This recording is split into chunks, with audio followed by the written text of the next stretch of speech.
Hi, I'm Dustin. I'm a cybersecurity researcher in cyber workforce development at the SEI CERT division. Thanks for listening in, and thanks to the folks at Flowcon for having me. To date, our group has executed many different types of training and exercise events across a wide spectrum of different types of scenarios. Some of what we talk about today will be a summary of our institutional knowledge in developing and administering these events, but also we've published several different technical reports which are available on the SEI's website. In the presentation today, we'll talk about the current state of cyber simulation training and exercise, some of the interesting concerns that we address in the scenarios that we run. I'll highlight the basics as well so we have an understanding of how an exercise works, who the primary roles and responsibilities are undertaken and by whom. Then we'll talk a bit about the underlying tooling and wrap up with some indications about the direction that we think this space will take in the very near future. Now, the disappointing thing that I have to preface this with is that cybersecurity, cyber warfare in general, for the most part, is not like a Hollywood movie. That's because in order to do, specifically in terms of training and exercise, in order to do it properly, one must account for a great deal of potentially boring baseline details that have the participants feeling at home and like this is a real world mirror of what they do in their daily operations. So this means having the exercise environment that they would expect, having the software configured in a certain way, following real world procedures and the like. Questions like, is the environment patched? Are users doing certain things on the range or performing activities that we would expect them to on a Tuesday afternoon are entirely relevant. All of this takes resources, time, effort. Of course, our bias is that this is ultimately worth it and time well spent. And it can be done in a way that is reusable, can make the range highly available, and can be used to support a wide array of different scenarios that we might want to play out over and over again. The effort taken to reload a range to do some specific thing twice should be very, very minimal, if at all possible, and we'll show how we can do that. Now, we mostly work with teams, and certainly cybersecurity as a whole is a team sport. It requires individual mastery of certain skills and to have broad knowledge across multiple domains, but it's also engaged teamwork and with the right levels of cooperation, confidence, and coordination among its members. Now, it requires one to know what to do or how to respond in a certain situation, but also that your teammates would do the same thing, and having that sort of ability to predict what they are going to do if such and such scenario plays out. Now, think about how effectively a team might prepare for a big game in sports, because there are very many parallels in training and exercise. Yes, we put a lot of emphasis on individual training, learning certain tools, learning certain processes, learning to identify certain types of compromise, etc. Right? And in the sports, in the soccer analogy, it might be we're learning ball control, dribbling, passing, and all of those sorts of things. Those are all necessary components for individuals to even be on the playing field. But if we were playing a big team, the thing that brings it all together is a scrimmage game, right? And we would, optimally, we would scrimmage a team that is very much like the team we're going to play in the big game, right? But that allows us to assess our capabilities and functionality as a team, as a whole, right? Exercise is the scrimmage game when it comes to training and exercise within cybersecurity. Now, I like the soccer analogy because it's also true that you cannot win a soccer game by yourself. And likewise, that same thing is true within security. Now, the best games are ones that are just like the game you're actually going to play, right? So then you can make the necessary adjustments that you need to make to win. And as our friends in the armed forces would say, we're training as we're going to fight. So there's the muscle memory that we learn in the scrimmage game directly applies to what we're going to do on game day. Now, what's most interesting here is that how we fight is changing, obviously, but today's more so at a even higher rate of change, perhaps. But that's also true of the way that we train and we exercise. Now, as far as my team's roles within the scenarios that we play out, we wear all of the hats. But this slide gives you a sense for who is involved. And when I say who, it might be a role or a team responsibility. We typically work with blue teams. Those are the defenders, and that's the group that their performance is being assessed. But in many exercises, the Op4 or red team is entirely separate from us, maybe due to a specific skill set that they have, or it could be that their performance is also being assessed in addition to the blue. In either situation, we have these other entities on the range that we role play. They could be higher headquarters or some intelligence group, and they basically provide context and guidance for the scenario that we want our participants to engage with. The build and operation of the range is both an initial and ongoing task. It can be quite a lot of work, as we mentioned before. In an exercise of any size and complexity, we will also be basically playing the IT department for those types of requests, like how do I log in, or how do I get access to the machine, or I'm having trouble configuring this software in a certain way. And it's just sort of part of the exercise. Embedded observers and what we call the white cell, they will also need support throughout an exercise. They will want to verify that certain things have happened or did not happen during the event. They may ask us as range administrators to track down a specific item related to some assessment question that they are trying to answer. And lastly, all of this is feed and fodder for iteratively improving the exercise as a whole. Now, we combine this with what we see in the real world, what is happening right now in the realm of cybersecurity, and we update and improve the scenarios to match the goals of the organization that we're supporting or running that exercise for. Now, the range specifically is a complex, it's virtualized, and within that environment, we typically work with our customers to closely match what they are doing in production. So again, this helps drive that realism, train as you fight, and it also means using commercially available tools. When we work with exercising teams to configure these after everything is set up, we want to do that to mirror their own production environments. Yes, installing and configuring many of these tools is time-consuming. Often it cannot be automated. And yes, licensing is certainly painful. Now, one of the great things about building large and complex networks to exercise with is that it provides opportunity for all different types of scenarios to play out, from insider threats to ransomware. Sometimes we use available malware that's out there and pretty well documented. Sometimes we write our own for a specific scenario that we have in play. The other great thing about a virtualized environment is that when we see a new scenario in the news, we can typically recreate it in the environment for our players as well. And we've often been told that seeing that malware play out in a realistic environment there's no substitute for that. And that gives those teams confidence that they can effectively deal with that threat when they see it in their daily, if they should see it in their daily operations, as a result of actually seeing it in the exercise. So with that sort of crash course, imagine that we have a range. We can browse websites, we can save documents and print to different machines, we can SSH to a different box to perform a certain task, etc.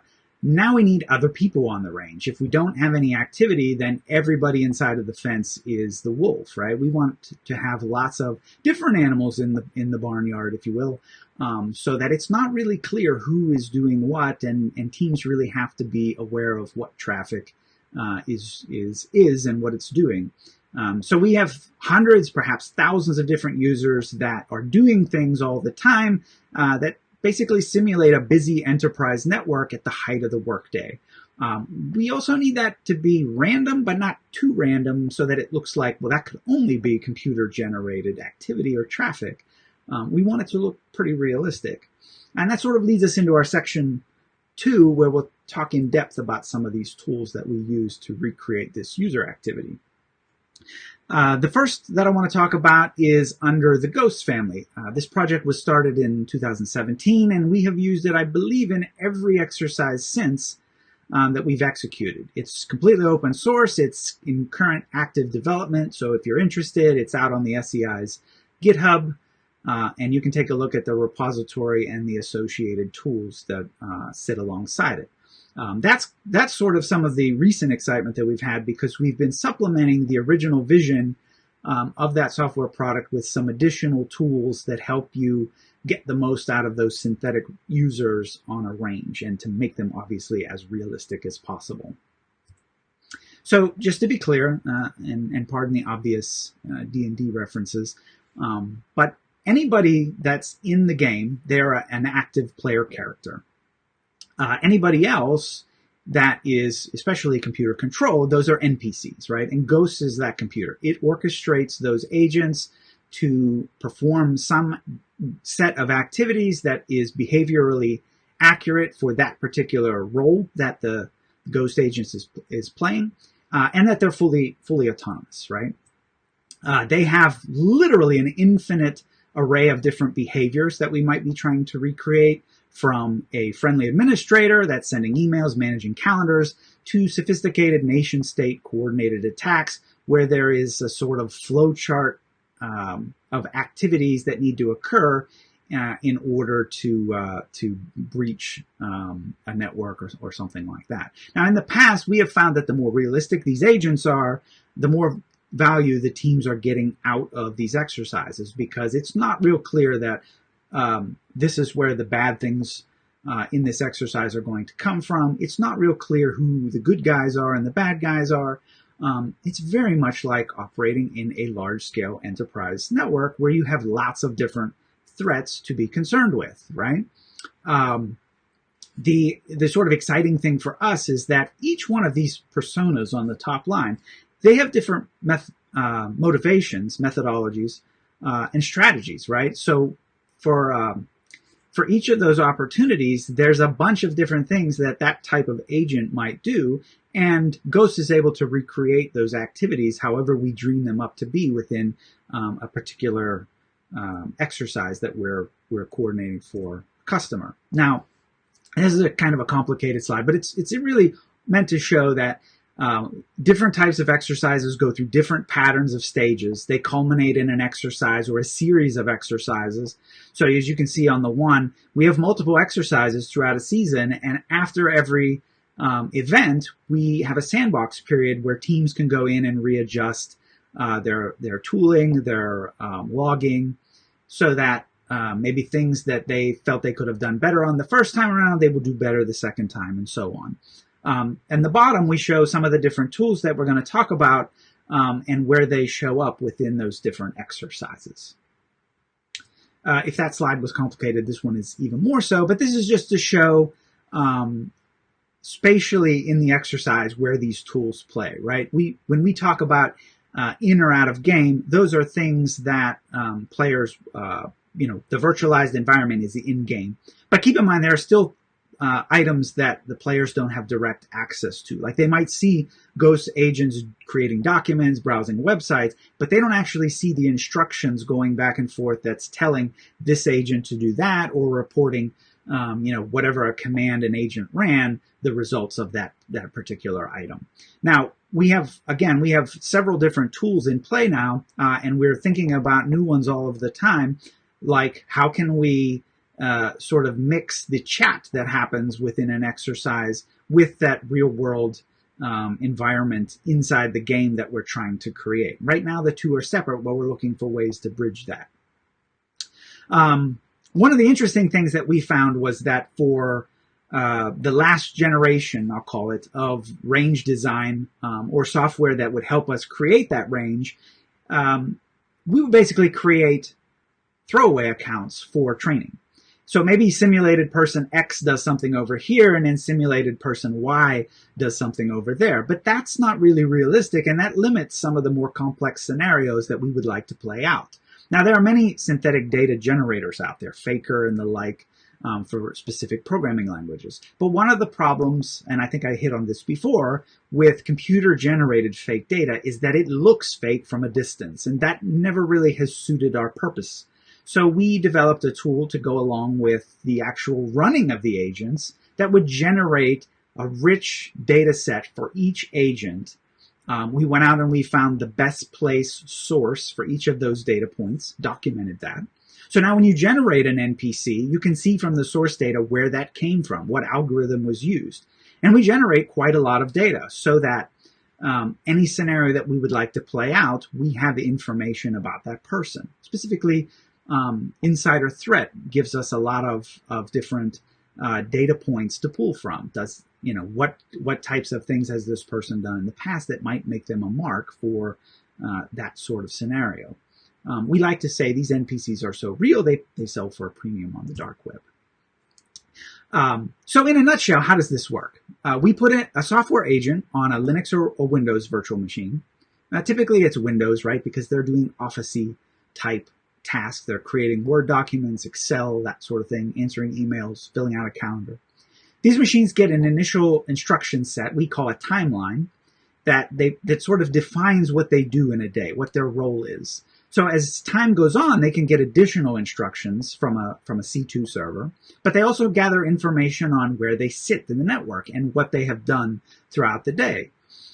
So they carry out this timeline of activities, they reason about what they're going to do next, and they report back the results of any command that they run. So if they go to a website, if they run an SSH command, if they run some other command from the terminal, we have access to all of that. Just like if I ran a command, I would remember what the results were, hopefully, of what that command was, right? This is a typical setup for thinking about how different agents can be represented on a range for ghosts, right? So the C2 is out of game. Again, players cannot see the instructions and the results being sent back and forth, but we can recreate an NPC in blue, red, or the gray space in between with equal force. Now, it should be interesting to note that you can't really tell who's the good guy and the bad guy just based on the software. So that sort of rules out any team trying to game the system. And of course, we talked about this before with all the other things on the network. There's lots of different ways to, if we were representing the red team, for example, there's lots of different ways to simulate different scenarios. We can do direct attacks. We can do jump off points from compromised boxes in gray space. We can do different types of insider threat models and the like. All of this supplies us with a rich data set of every action made by the NPC and its corresponding results. So if it's applicable that you've run a command and there's some result set associated with that, we have that as a data point. Here you see the highest level dashboard view. Of course, we can drill down to specific individual activities, but here you can see the overall activity throughout an exercise, where we have dialed it down and dialed it up in terms of noisiness or volume. Should be noted that sort of coming and going of different activity can also be configured to recreate coming into the office at 8 and leaving at 5. There's built-in jitter to that, so the agents don't all start at 8 or all leave at 5. They might start coming in at 7:30, and some of them might be late, things you would expect to see in the real world. Those activities, since we have access to all that data, we have started to build out preferences for those particular agents and what they will do next. So when we initialize them, we assign them some persona. This person is into computers or so on, and they have tags or preferences associated with that particular persona. Now, they gain more over time, of course, but they come to have a preference for and aversion against certain things associated with the things that they do throughout the exercise. So here we see some preferences for particular editors or particular database engines, particular websites, where they store their files, commands that they run, and we can change those because it's transactional. We can change those and monitor it over time. Now, where this showed up for us and was sort of an easy win is that browsing, while you want it to be random, it can't be too random. And the litmus that we always use was if you're shopping for shoes, you don't go to a news site and then a sports site and then finally a shopping site. You go to several different shopping sites, find the shoe that you like, and then you complete that transaction. And so using these preferences, we were able to construct those sorts of scenarios much more easily. But what it also led us to do is if we classify all the websites within the exercise that we're running, then it's easy to have those agents start to browse the sites that they're most interested in, that most align to who they are and what they do throughout the day, than it being strictly random.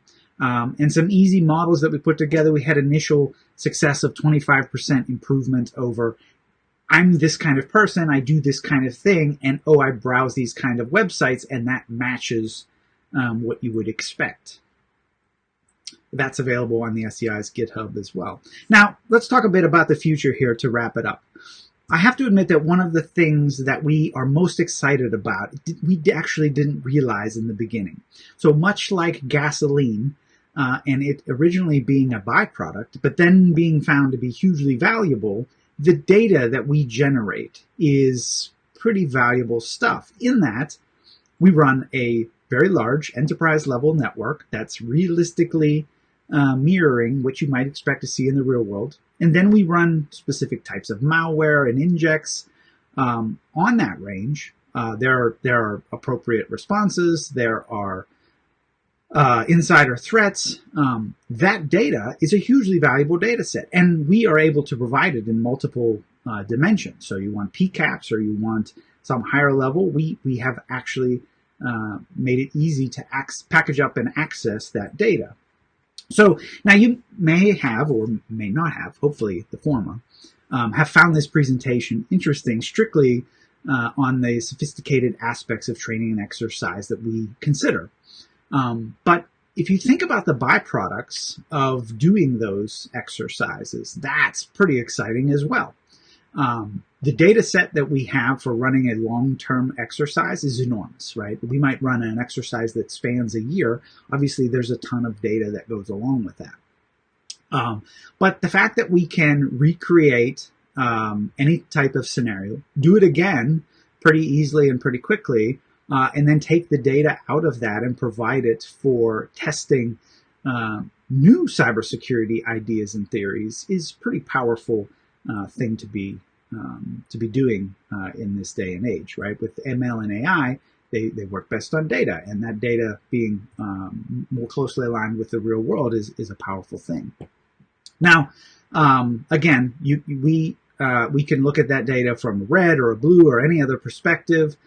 We can get it at the PCAP level, NetFlow, different protocols, what the agents have been doing in terms of ghost activity and the results of that. All of that can be cross-correlated with the timeline of things or events that have occurred within that exercise. So if 0500 we ran a certain type of compromise, we can correlate that in the data that we have. Now, as you can imagine, if we're looking at our exercise data and some of the ML forays that we've had, like with the agent's browsing history, we also are looking at how we might provide feedback to our players, how we might further drive realism, or speed up the capabilities that we have in terms of deploying new aspects of the range or new types of scenarios. We are looking at how ML can help us with those sorts of things, and how we can inject it into the exercise and have it be a part of learning during the actual exercise with our participants. So, just like we would do for a single agent, we want to look at the entire stack top to bottom and see where we might apply ML models for improving that particular exercise. Now, the sort of downer associated with all of that is that system itself could be subject to attack and manipulation. So, as with all things, there are lots of positives, but there are also lots of considerations to mitigate as well. And so that's where I'll leave it. I hope you enjoyed some of this information. You can catch me at the SEI at any time. We can talk further about some of these things and how cyber workforce development might be able to assist you in your goals. Here's my contact info. Thank you.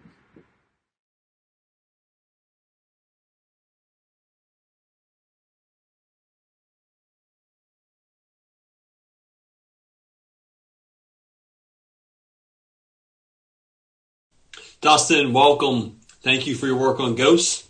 and let's dive right into our Q&A.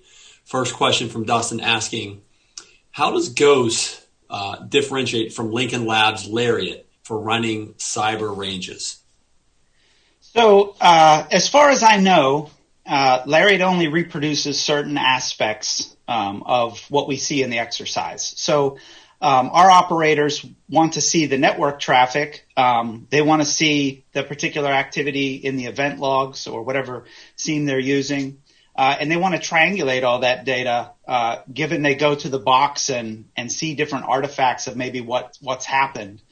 Ghost does all of that. Since the best litmus for it is, that's what I would have actually done on the keyboard. You have all of those different aspects. So a really good team will go and look at all the different aspects of that IOC, and they'll be able to track all of that. And a follow-up from Tim on that one was, what are some of the limitations are there in terms of what Ghost can support? I want to say there are none, but really it's a limitation of how much do you want to actually, how much effort of programming do you want to put into that particular role? So, you can have people do very complex things, but then you sort of have to provide the configuration for them to be able to do that. And one of the things that we've been very interested in is how to automate. Given X happens, the response is Y, or maybe the response is Z, and over time maybe we figure out which one is the better of those two. But all of that requires coming up with the correct configuration for what you want that particular agent to mimic. And so at some point, sometimes that becomes very hard to do, and so we simplify it. So James asks, for your existing data collections, how much of the red team data is NPC versus PC? So in a perfect world, we're able to go and set up all of the things we would do as red team operators as a Ghost configuration. And so if I'm replicating some bad actor doing insider threats, right, I lay all of that out in my configuration for that particular Ghost agent, and it goes and does all of the bad things that we want as part of that IOC.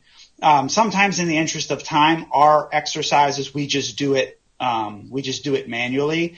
But given enough time, you could realistically simulate all of the red team activity that happens. It's just sometimes it's a matter of time. We just go and do it ourselves. Okay, based on the time, we got about a minute left, so we'll wrap on this question, Dustin. Obviously, you're in the cyber workforce development group here at DSEI, and you guys do a ton of work in the training space. What are some of the big opportunities in the space over the next decade? So the data sets that we're collecting are highly realistic enterprise level operations. And then, some number of IOCs happen. That's just a really rich data set for machine learning and other sorts of things that depend on that data being, as realistic as possible, so that you can drive real world results out of that. So we're really excited about some of those things. As our training exercises get more realistic, right, they get much closer to what people are doing in their daily operations. And so the influence that goes between the two, we see as growing as well. Because if you're doing something that you're thinking about in a training exercise, that's the best place to do it rather than to do it in the real world and not know the consequences of, making that change, implementing some new system, et cetera.